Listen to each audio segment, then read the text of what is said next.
बच्चों, YouTube channel में आपका स्वागत है। मैं आज आप लोगों को कक्षा 7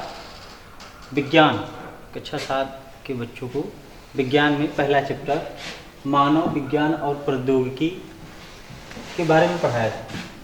इसमें हमने मानव विज्ञान और प्रौद्योगिकी की उपयोगिता के बारे में बताया था।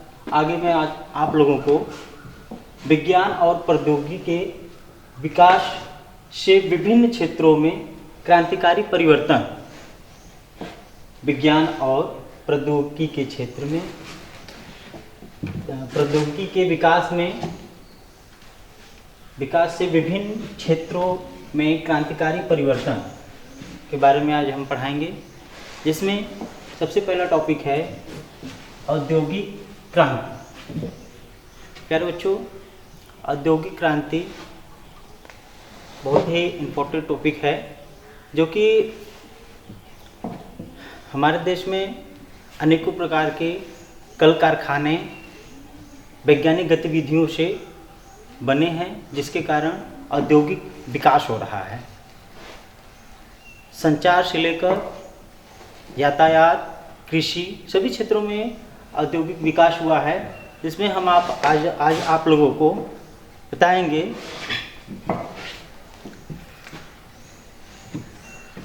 कुछ, जैसे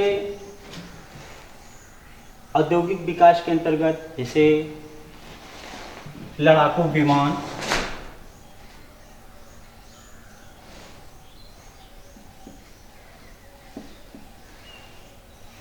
विमान, टैंकर आदि का बहुत बढ़ चढ़कर विकास हुआ है, जिससे हमारे देश में सुरक्षा व राष्ट्र के प्रति एक बहुत ही गौरव का स्थान बन गया है।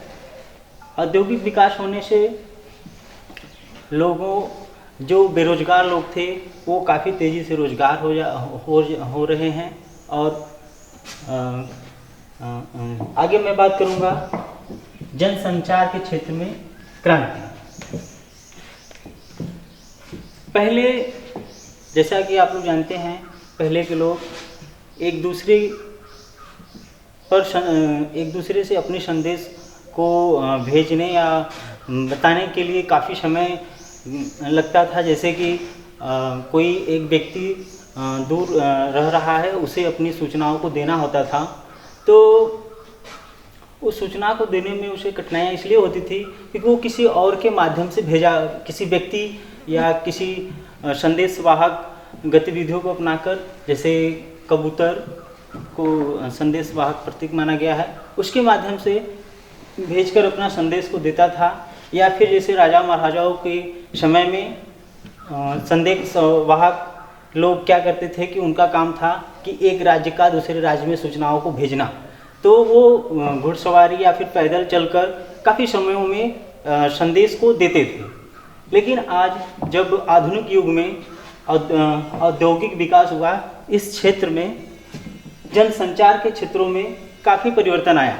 जनसंचार के क्षेत्र में इस समय लोग टेक्निकल गतिविधियों के जरिए मोबाइल, लैपटॉप, कंप्यूटर आदि के माध्यम से, इंटरनेट की सहायता से, टेलीविज़न आदि, रेडियो के माध्यम से एक स्थान से दूसरे स्थान पर आसानी से सूचना दे रहे हैं। आगे मैं आप लोगों से बात करूंगा इलेक्ट्रॉनिक डाक सेवा व ईमेल।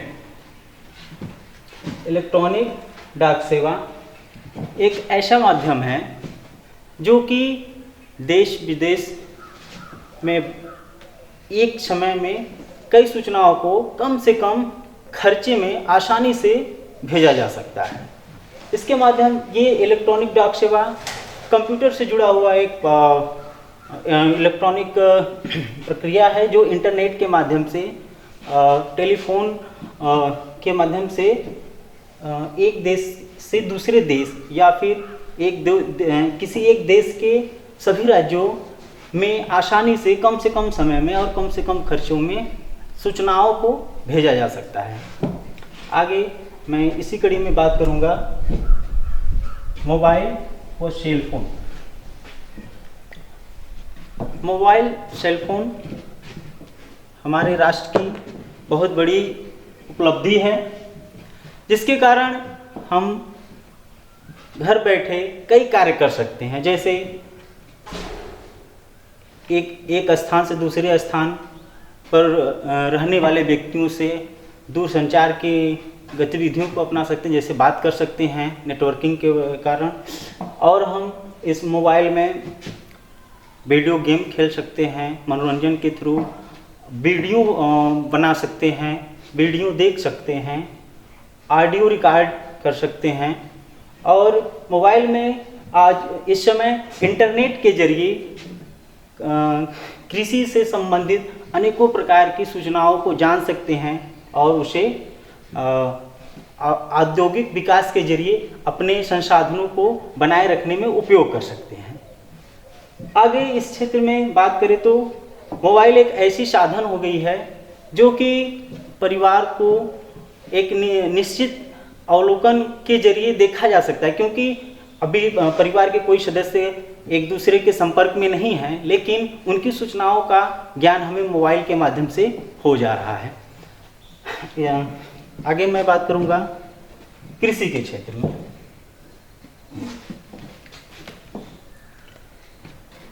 बच्चों, जैसा कि आप लोग जानते हो, भारत एक कृषि प्रधान देश है। यहाँ पर ज़्यादातर लोग कृषि कार्य करना पसंद करते हैं और लगभग 55 से 60% लोग कृषि कार्य ही करते हैं। तो प्रौद्योगिकी के विकास होने के बाद हमारे कृषि कार्य में बहुत सारे परिवर्तन आए हैं। जैसे पहले लोग कृषि कार्य करने के लिए सबसे महत्वपूर्ण होता है भूमि।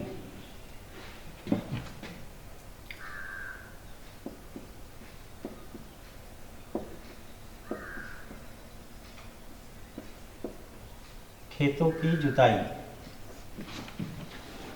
कृषि कार्य में खेतों की जुताई करने के लिए पहले लोग बैल, हल एवं फावड़ा आदि का प्रयोग कर लंबे समय में काफ़ी परिश्रम कर खेतों की जुताई करते थे, जिससे कि उसमें फसलों को बोया जा सके। लेकिन वर्तमान युग में जो क्रांतिकारी परिवर्तन आया विज्ञान के कारण, आज आसानी से कम समय में खेतों की जुताई हो जा रही है। उसके लिए विशेष उपकरण बनाए गए हैं, जैसे ट्रैक्टर, हार्वेस्टर आदि के माध्यम से, जो कि कम समय में और खेतों की अच्छी से अच्छी तरह से जुताई कर दे रही है।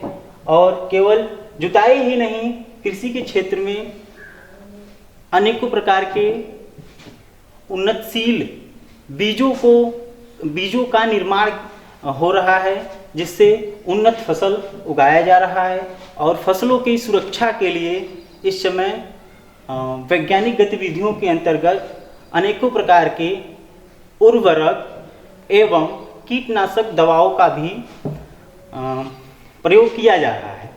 कीटनाशक दवाओं का इसलिए हम बात करेंगे क्योंकि फसल जब बढ़ते हैं तो उनमें अनेकों प्रकार के ऐसे कीट पतंगे होते हैं जो कि उन फसलों को नुकसान करते हैं। तो उन कीटों को मारने के लिए अनेकों प्रकार की कीटनाशक दवाओं का आविष्कार हुआ, जिससे उन कीड़ों को आसानी से मार दिया जा सके और कृषि फसल को बचाया जा सके, जिसके कारण फसल की उन्नति अच्छी होती है। आगे इसी कड़ी में मैं बात करूंगा ईंधन।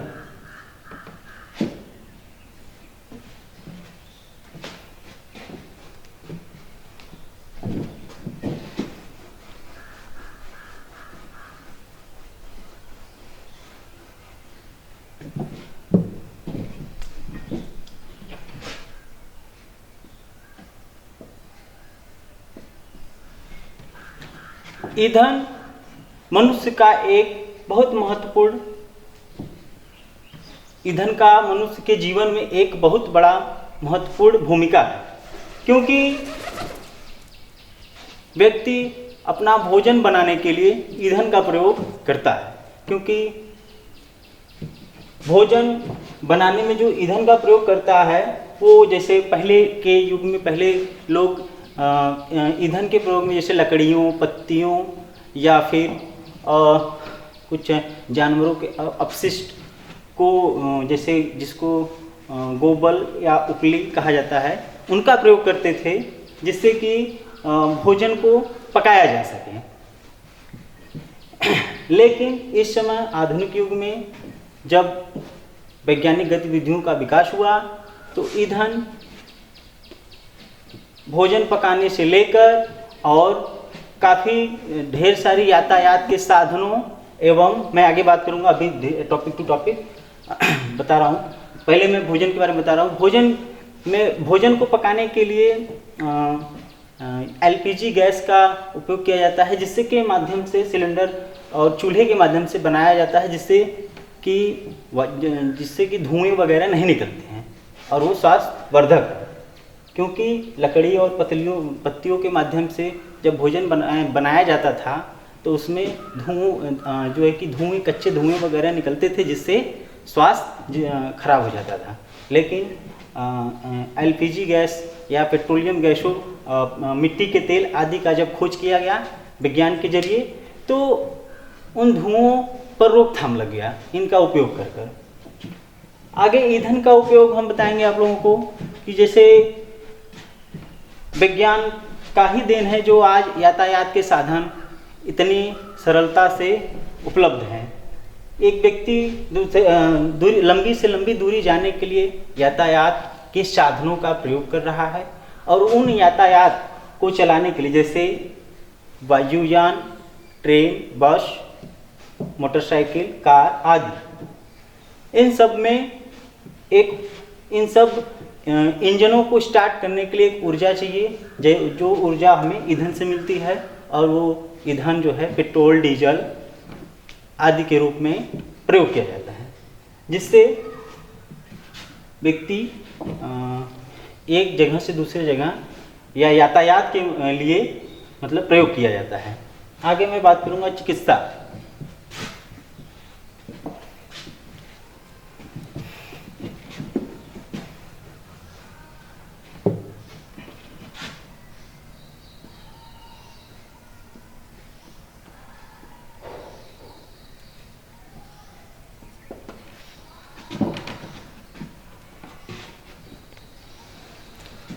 चिकित्सा एक बहुत बड़ी उपयोगिता है मानव जीवन के लिए, क्योंकि व्यक्ति का हम कुछ न कुछ ऐसे प्राकृतिक समस्या या फिर कुछ ऐसे वातावरण का या फिर ऐसे क्लाइमेट का आ जाना या फिर व्यक्ति के शारीरिक संतुलन में कोई न कोई खराबी आ जाने के कारण जिससे व्यक्ति अस्वस्थ हो जाता है। अस्वस्थ होने के कारण वो बीमार हो जाता है, और उन बीमारियों का पता लगाना और उन्हें इलाज देना ये बहुत बड़ी अहम बात है। तो पहले के लोग रोगों के लक्षण को देखकर नफ्स पकड़कर कुछ आयुर्वेद दवा देते थे या फिर झाड़ फूंक आदि का प्रयोग कर रोगियों को ठीक करते थे, और उसमें रोगियों का ठीक होने का चांस बहुत कम होता था, या फिर उनके रोग का इलाज करने में काफ़ी लंबा समय लगता था। लेकिन विज्ञान का प्रौद्योगिक जब विकास हुआ तो उसके कारण ऐसे चिकित्सा के क्षेत्र में आविष्कार किए गए जो कि रोगियों का इलाज कम से कम समय में और काफ़ी अच्छा और सुलभ व्यवस्था हो गई। जैसे रोगों का लक्षण और विशेष लक्षण के आधार पर उनका टेस्ट और ऐसे टेस्ट के उपकरण मशीनें बनाई गई, जैसे मलमूत्र, लंग्स, ब्लड प्रेशर, स्कैनर आदि का प्रयोग किया गया, मशीनों को बनाया गया, जिससे व्यक्ति के रक्त का जांच किया जा सके, मलमूत्र का जांच कर लिया जा सके, जिससे क्या होगा कि किसी एक रोग का जो व्यक्ति को जो रोग से समस्या है उसका पता लगाया जा सके और उस रोग के अनुसार उन्हें दवा दिया जाता है, जिसके कारण उनका स्वास्थ्य कम से कम समय में अच्छा हो जाता है। तो चिकित्सा के क्षेत्र में जो विकास हुए, इसके कारण आज आधुनिक युग में लोगों की स्वास्थ्य का रक्षा आसानी से किया जा रहा है। आगे हम बात करेंगे राष्ट्रीय सुरक्षा एवं युद्ध।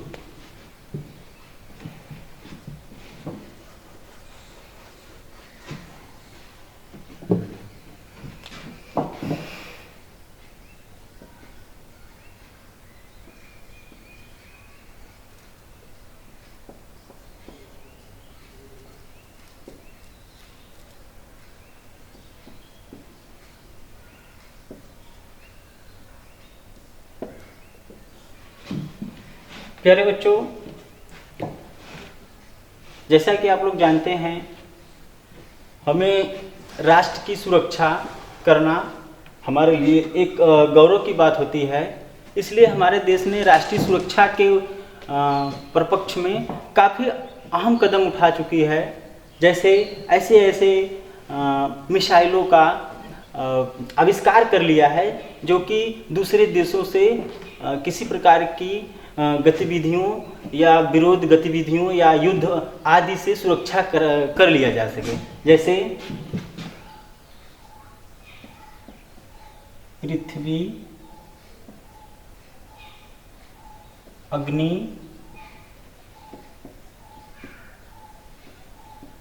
त्रिशूल, ये सब एक ऐसी मिसाइलें हैं जो देश को तबाह होने से बचाया जा सके या फिर देश किसी दूसरे देश पर कभी आवश्यकता पड़ने पर युद्ध में उपयोग किया जा सके। ये तो बड़े स्तर की बात है। कुछ और भी छोटे स्तर के जो है कि विज्ञान ने युद्ध के या राष्ट्रीय सुरक्षा एवं युद्ध के क्षेत्र में विकास किया, जैसे टैंक, मिसाइलें, ये सब बनाया क्योंकि अपने राष्ट्र की सुरक्षा के लिए। जैसे दूसरे देश से और भारत में किसी प्रकार से तानाशाह हो जाए किसी समस्या को लेकर, तो युद्ध करें या फिर कोई अपराध के कारण युद्ध हो जाए तो उनसे रक्षा किया जा सके, अपने राष्ट्र की रक्षा कर लिया जा सके।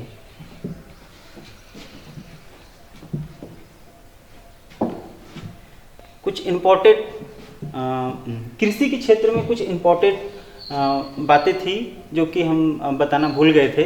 अभी मैं फिर लास्ट में मैं आप लोगों को बता रहा हूँ, जिसे आप लोग नोट कर लीजिएगा।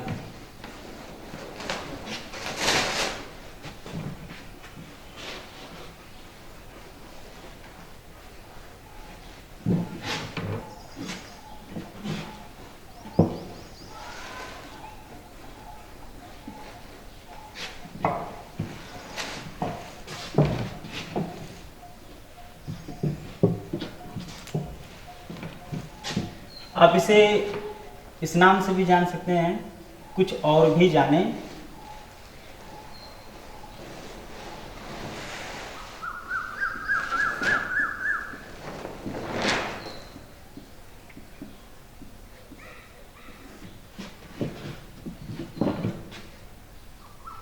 इसमें हरित क्रांति,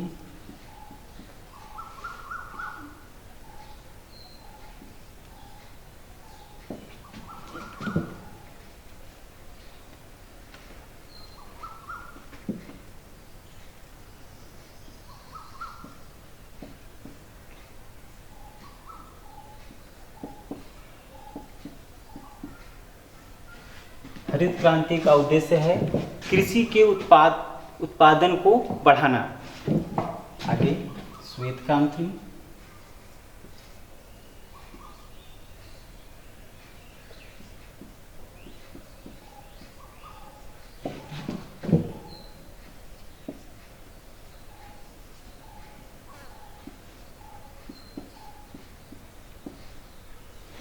श्वेत क्रांति का मतलब है दूध उत्पादन को बढ़ावा देना।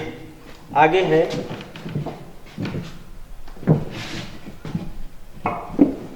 आप लोग इसको लिखते जाइएगा क्योंकि हम मिटा दे रहे हैं।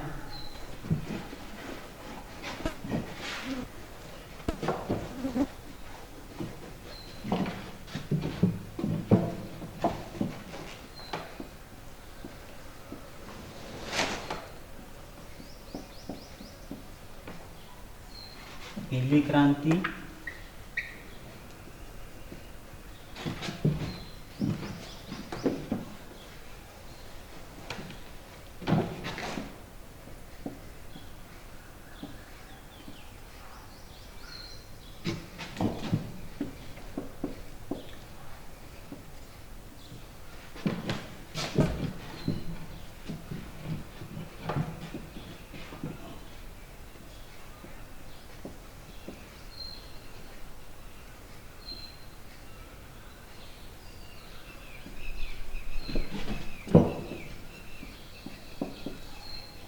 नीली क्रांति मत्स्य उत्पादन,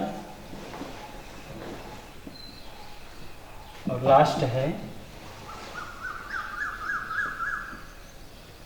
भूरी क्रांति।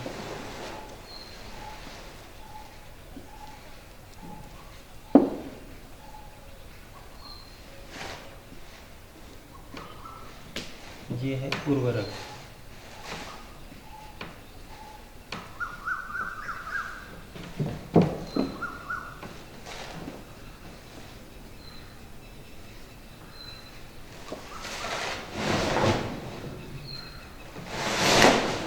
नीली क्रांति है मत्स्य उत्पादन को बढ़ावा देना और भूरी क्रांति है उर्वरक उत्पादन। उर्वरक उत्पादन फसलों में आशातीत वृद्धि के लिए है। ये सब जो क्रांति हमने लिखवाया है ये सब कृषि के क्षेत्र को बढ़ावा देने के लिए ये सब उपकरण है, क्योंकि इसी के माध्यम से कृषि क्षेत्र को एक औद्योगिक विकास के क्षेत्र में लाया जा सकता है। और एक पॉइंट और मैं लिखवाऊंगा जिसे आप लोग लिख लीजिएगा मेरे साथ।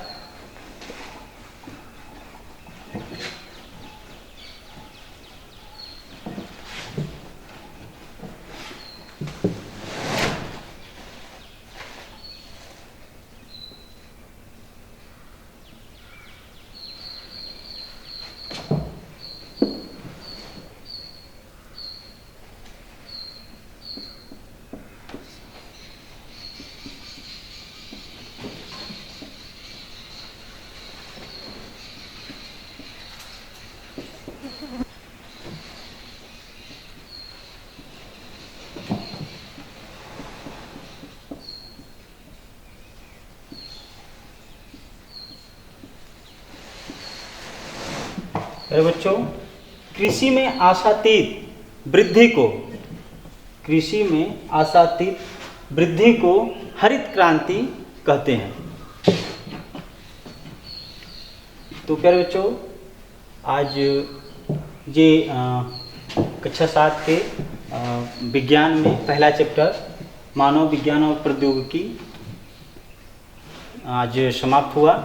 इसमें जो भी समस्या हो या जो बातें ना समझ में आई हो, आप कमेंट कर या फिर विद्यालय के व्हाट्सएप नंबर पे जिस पे आप लोगों को होमवर्क मिलता है उस पर कमेंट या फिर मैसेज डालकर आप पूछ सकते हैं। धन्यवाद।